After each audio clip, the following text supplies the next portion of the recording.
19তম শিক্ষক নিবন্ধনে যারা কলেজ পর্যায়ের জন্য গণিত বিষয়ের প্রস্তুতি নিচ্ছে তাদের জন্য লিনিয়ার ট্রান্সফরমেশন থেকে আজকে আমরা আরেকটি টপিক নিয়ে এসেছি।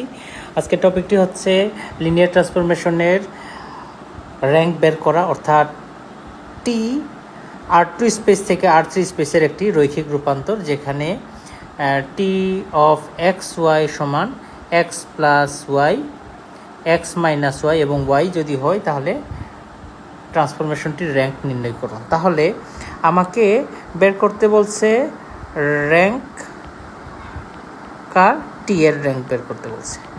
টি এর র্যাঙ্ক মানে হচ্ছে ইমেজ অফ টি এর ডাইমেনশন বের করতে বলছে। ইমেজ অফ টি এর ডাইমেনশন বের করার জন্য বলেছে।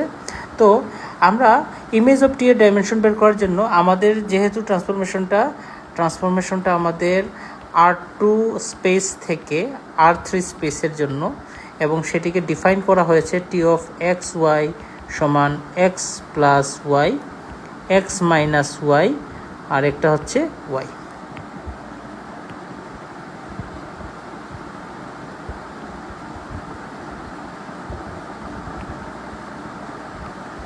তাহলে আমরা R2 যে স্পেসের যে স্ট্যান্ডার্ড যে ভিত্তিগুলো আছে সেটার মান বসিয়ে বের করব। আমরা জানি যে R2 বেসের যে স্ট্যান্ডার্ড বেসিস সেগুলো হচ্ছে 1 0 আর একটা হচ্ছে 0 1। এটা হচ্ছে R2 এর স্ট্যান্ডার্ড বেসিস। তাহলে আমি এই মানগুলো যদি ট্রান্সফরমেশনে বসিয়ে ইমেজটি বের করতে চাই, তাহলে টি অফ 1 0 দিব।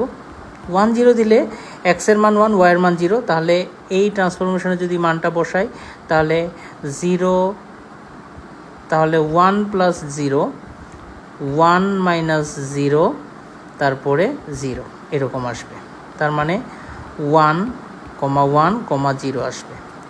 আমি যদি দ্বিতীয় যে বেসিসটি এটি বসাই 0 1, তাহলে আমার কাছে আসবে 0 প্লাস 1, 0 মাইনাস 1, 1, অর্থাৎ 1 মাইনাস 1 1 আসবে। এখন ইমেজ টি এর যে দুটি সদস্য পেয়েছি মানে স্ট্যান্ডার্ড বেসিসের মান বসিয়ে, তাদেরকে যদি ম্যাট্রিক্স আকারে প্রকাশ করি তাহলে তাদের ম্যাট্রিক্সের রূপান্তর হবে 1 1 0, 1 মাইনাস 1 1, এই ম্যাট্রিক্স আকার হবে। এটিকে যদি আমি রিডিউস করি তাহলে এটি দুইটি নন জিরো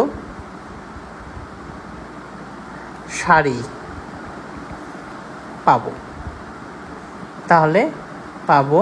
তাহলে এই ইমেজ টি এর র্যাঙ্ক হবে, ইমেজ টি এর ডাইমেনশন হবে 2, অর্থাৎ ইমেজ টি এর ডাইমেনশন যেহেতু 2 তাহলে র্যাঙ্ক হবে 2। তাহলে এই প্রশ্নের র্যাঙ্ক অফ টি সমান কত আসবে? 2। তাহলে এই প্রশ্নের উত্তর হবে অপশন বি।